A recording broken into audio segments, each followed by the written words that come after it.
You smell it before you see anything. Popcorn, warm, buttery, drifting out through automatic doors that haven't asked you to touch them. The car park heat is still on your back, 34 degrees radiating off the bonnet of your mum's Kingswood. And then the doors part and it hits you all at once. Cold air and popcorn together like they've been waiting. You step inside, flat white fluorescent light stretches in every direction, humming faintly above aisles that seem to go on forever. Somewhere ahead, a metal trolley rattles across vinyl tile. Further still, the distant percussion of checkout registers, that mechanical punch and slide, keeps time beneath a Saturday crowd. This is Kmart. Suburban Australia, 1970-something. A place where rifles sat behind a low glass counter near sporting goods and nobody looked twice. Where a new bank card sign went up in 1975 and changed how your mum paid for school shirts that cost 89 cents. Where the lay-by counter had a queue every single week of the year. So what was it actually like to walk these aisles? What made this store different from every other place your family spent money? And why, decades later, does it still feel like it mattered? Cold air on sunburnt arms. The shock of it every time. You cross the threshold and the temperature drops 3 degrees, maybe more. It feels like another season. Outdoor heat still clinging to your shirt, now chased away by the steady thrum of AIR conditioning set to 22. You breathe in and the popcorn smell thickens, sweet and a bit oily, floating from the food counter tucked just left of the entry. It mixes with something faintly rubbery, thongs, school sandals, the plastic trolleys lined up in a neat orange row. The doors close behind you with a gentle sigh, that soft pneumatic whoosh. It is quieter inside, but only for a second. Then the fluorescent lights take over, humming above your head, white and endless. The world outside, the Kingswood, the bitumen, the squinting glare, drops away. In here, it is all linoleum and coolness, and the click-clack of trolley wheels on tile. A metal trolley handle feels cold, almost wet in your grip. The basket rattles as you push it forward, the sound echoing between wide aisles. Every step deeper into the store, the smells and sounds settle into a rhythm. Popcorn, AIR conditioning, trolley, register. Each one a signal that you are inside now. You're in Kmart, and the weekend has properly begun. The first thing you notice is the trolley, not the plastic ones from later years, but a heavy steel basket with a bright orange handle, cold to the touch and solid as a wheelbarrow. The wheels, 100 millimeters across and rubber-rimmed, clack and rattle over the linoleum as you push, setting off a chorus that echoes through the aisles. You can feel the vibration in your palms, a kind of low, metallic heartbeat that never quite fades as you walk. To your right, a sign flashes a new kind of promise. Bank card accepted here. In 1975, that little red and white logo means something. No more counting out notes and coins at the register. No more careful folding of lay-by receipts just to keep the week's budget straight. Mum glances at the sign, maybe just once, but you know she's clocked it. Credit is still new, still a little bit fancy, but here it is just part of the everyday. The store stretches out in every direction, a grid of white light and wide aisles. At the far end, next to the sporting goods, a low glass counter holds something you don't see in shops anymore.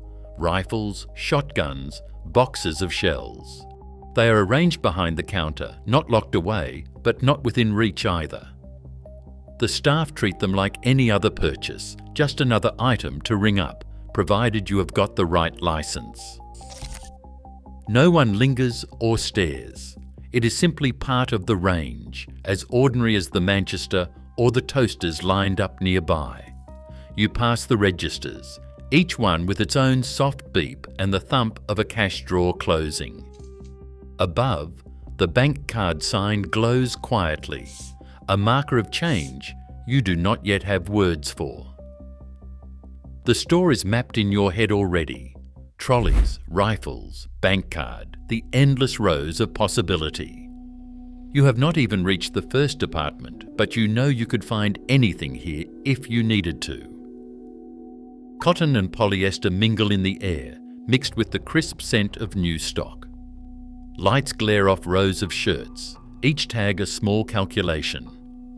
Mum checks the waistband on a pair of shorts, 2 fingers, a practice move, making sure there is room to grow. You stand, arms out, as she tugs at a school shirt, 89 cents. The price is printed bold, a number that decides how many shirts, how many socks, how far the list in her purse will stretch. There is a method to this. Try on the uniform, wait for her nod, then watch as she folds it with care. At the lay-by counter, past the towels and sheets, a clerk in a blue apron writes your surname in neat block letters. The total is divided across 8 weeks. 1 payment each Saturday. No interest, no questions. Mum slides the first note over, tucks the pink slip behind her Medicare card. That spot is reserved. Receipts live there until the last payment is made and the parcel is finally yours. New school clothes do not arrive all at once.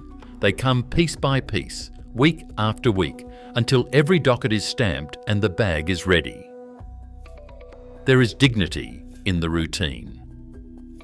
Mum's face is set, focused, but there is a quiet relief in knowing the numbers will work by term's end. Each item, shirt, shorts, socks, jumper, is weighed and chosen, folded and paid for. A promise kept with every lay-by stamp. The cafeteria always waited for you, halfway through the store. You could smell it before you saw it. Chips frying, a hint of gravy, the sharp tang of vinegar over everything. The air carried a sweet salty mix, cut with the faint chemical scent of laminate tables and the cardboard trays stacked in a wire rack by the counter.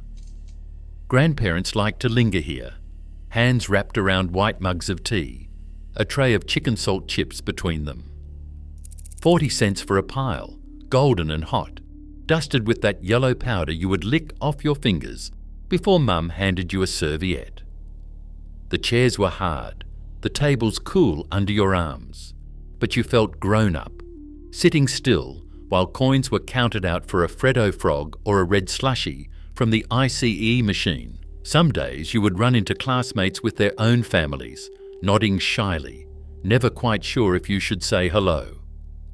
The cafeteria was a pause, a reward, a chance to breathe before the next aisle. It was where you learned to wait, to share, to ask politely for sauce, and say thank you. Late in the year, everything changed. One Saturday in November, a glossy catalogue landed on the kitchen table, folded at the corner by someone's thumb. The Christmas catalogue. Overnight, the toy aisle turned into a wonderland. Hot Wheels, Barbie, Tonka trucks, board games stacked high, no room for groceries. You circled things in biro, made lists in your head, knowing not everything could fit.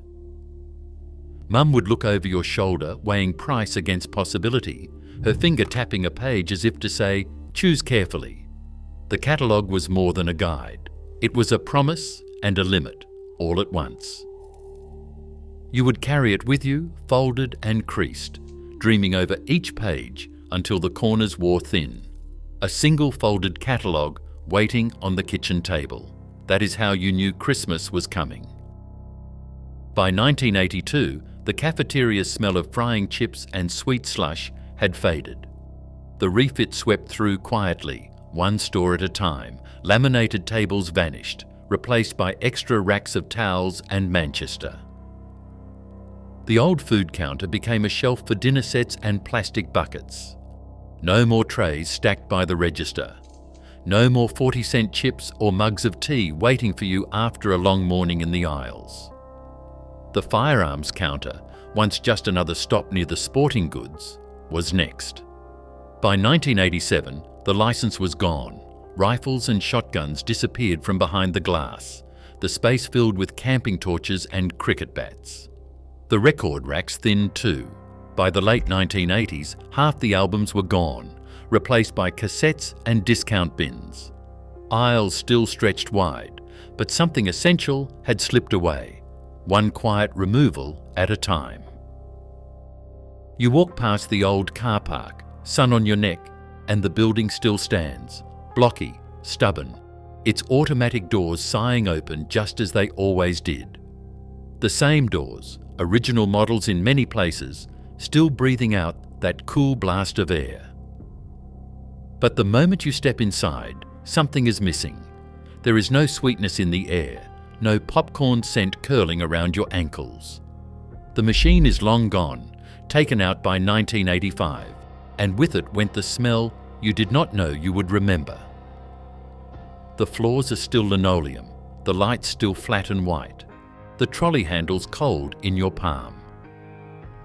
You look up, the ceiling, the aisles, the echo of trolley wheels, they are all there, unchanged. An older shopper pauses at the entrance, hand hovering where the popcorn stand once sat, as if the memory might bring it back. The doors close behind you. Some things stay, some things do not. You still carry it with you, the hush between aisles, the click of a trolley, the weight of lay-by in your palm. Even now, as shopping shifts to screens, the shape of those old weekends lingers. Some rituals outlast the specials. Tell me, which one never left you?